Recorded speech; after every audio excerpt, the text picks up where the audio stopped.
Hey, internet people. So I've been off work for the last 2.5 weeks, and let me just say it has been wonderful. 10 out of 10 would entirely recommend. Had surgery. Um, that's gone well. We don't know if it's actually going to fix what was supposed to. But I've never had this much time off work except for one time when I was in between jobs, and I it's been wonderful. I haven't had to do anything. I've actually been under doctor's orders not to do anything, so I've laid around and I've read books. I've read like 22, 23 books in the time I've been off. It's been awesome. My husband doesn't understand it at all.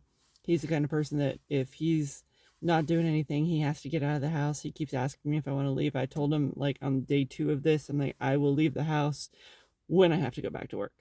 I've actually, as you can see, have left the house now, but it's only because I had to go grocery shopping, and I am now, as he says, street legal because I'm allowed to leave and lift things and walk around and stuff. So I don't have any excuse. I have to leave the house now. But because I'm going to be going back to work in a couple days, I have to get back to my routine. I'm starting to think about I have to get, audiobooks because I'm allowed to go walking again. I'm going to be commuting, and I haven't been listening to audiobooks. Well, it's not entirely true. The husband and I do listen to audiobooks together because, I mean, we're so cute. Couple goals. But that's not actually why. We started listening to audiobooks together because we were going on road trips and we would have probably murdered each other if we had to try to agree on music to listen to because we hate each other's musical tastes, and I actually don't like to listen to music for that long. I'd rather listen to nothing than listen to music, especially listen to the music that he likes to listen to because it's awful. So I was like, well, let's listen to stories. And then I got him into listening to audiobooks. So we also have audiobooks that we listen to together. But we'll pretend that we're just like really cute and it's couple goals. We've been mostly listening to Kelly Armstrong books together. I got him into the Rockton series, which, if you don't know, it's based on basically like a witness protection kind of program in the Canadian Yukon.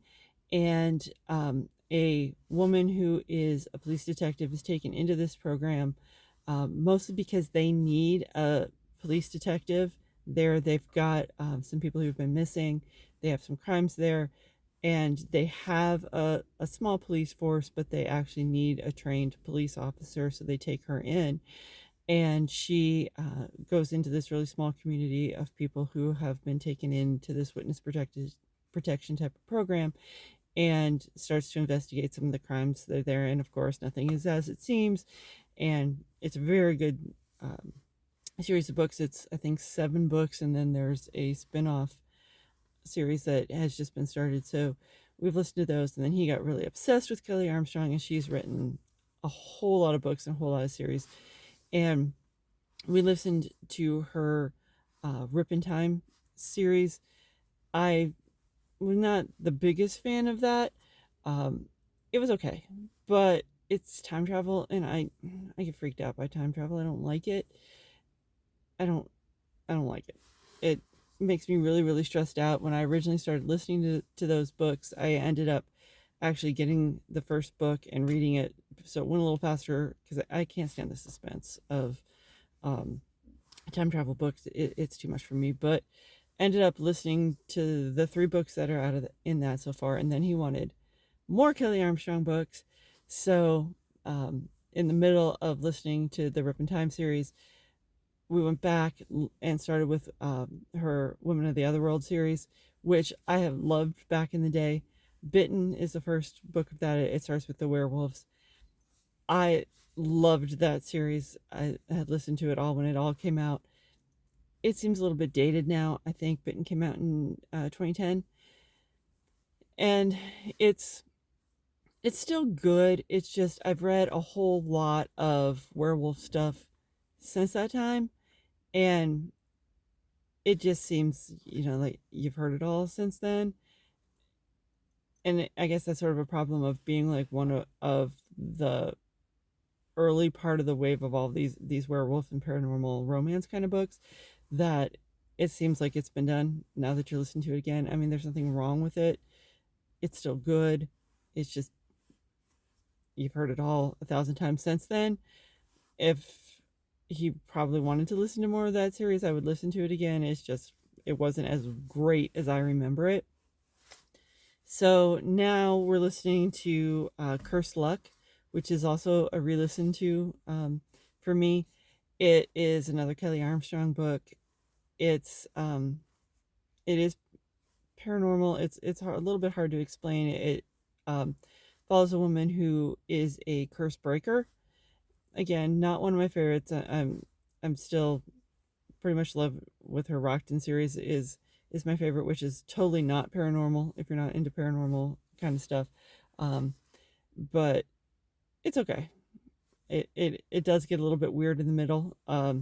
We've hit the weird spot. And he sort of looked at me last night and was like, oh, "This is getting odd." I'm like, "Yeah, it's getting odd." There's 2 books in that series, but we'll probably listen to both of those. But since I have to go back to work and I'm allowed to start working out now, I need audiobooks. And I have huge TBRs, but for some reason that never works for audio for me. So I tend to just like get onto Libby and start flipping through stuff and just try to see what is available at my library. And I started looking at things. I picked up first a book called A Lot Like Christmas. I don't like Christmas books. I don't know why I picked this up. It is Connie Willis. It's short stories. I had liked one of her books that I read a little bit ago, called The Road to Roswell. So I thought, maybe I would like this better, but it ended up being 21 hours, and I knew I wasn't going to follow through with that. I started listening to the first story. It's an older story. It's set in the 1990s, which, you just have to pretend that it's really detailed historical fiction at that point. Didn't even get through that. I don't like Christmas enough to listen to 21 Hours of Christmas. I picked up Kill the Farm Boy by Kevin Hearn. I liked Kevin Hearn's Iron Druid series. Didn't end up reading all of it. I read maybe 4 or 5 books of that. Tried to listen to some of that on audio. Couldn't listen to it. The narrator made me crazy.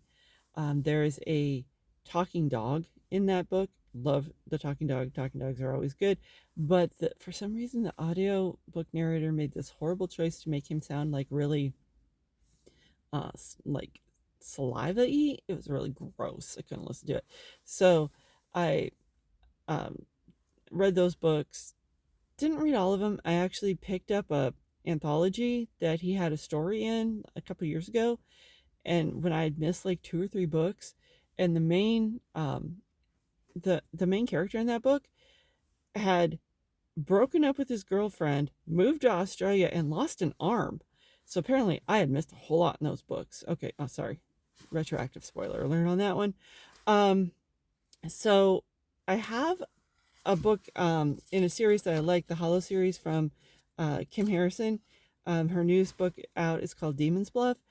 But again, time travel. Can we just not with the time travel? Time travel drives me crazy. This is I think the 18th book in this series, and for some reason they've decided to time travel in this one, and she's going back, and from the description she's going to go back and she's going to meet up with this character from book the first 4 books in the series, and I love this character. I'm still very upset that they killed off this character early on, and I pretty much don't want to deal. So I've gotten to the point where actually they're actually going to go back in time, and I'm just I don't care. But I'm 18 books into this series and I don't want to not listen to it, and so I don't know what to do. I've just been ignoring it for a few weeks, and I don't know what I think's going to happen by ignoring it, but I don't know. I'm still ignoring it for right now. So for right now, I've picked up 2 books from the library on Libby. Haven't started either one yet. They're both nonfiction. I tend to look at, for audiobooks, what works best for me is either nonfiction, urban fantasy, or sometimes sci-fi. I tend not to do romance. I don't want to listen to people kissing or anything else really. So I've picked up We Will Be Jaguars, which is a story by an indigenous woman from Ecuador. I'm not going to try to pronounce her name until I hear it said, because I'm just going to slaughter it. And it's a story about how she was born into an indigenous tribe in Ecuador, and was taken away when she was 14 by Christian missionaries and then has gone back and is now working for Indigenous rights, and working in the Amazon. So that could be interesting. I'm making it a point to try to read more from Global South, especially trying to get more into reading books from South American authors. It's been a little bit hard for me to find books that I've been interested in that are actually um, translated in into English. So I'm hoping this one works out well for me. I've also picked up The Situation Room by George Stephanopoulos. It's nonfiction, historical. It's stories of different uh, like crises in the U.S. that have taken place in the Situation Room in the White House. I don't know. Could be interesting. Could be stuff you've already heard of. I've read a lot on a lot of the things that they talk about, at least from the blurb. But I don't know. Could be interesting. We'll see. If you've listened to any of these ones that I'm going to be listening to, let me know in the comments. I'll link to all the books that I've talked about. Um, and then we'll see. Thanks.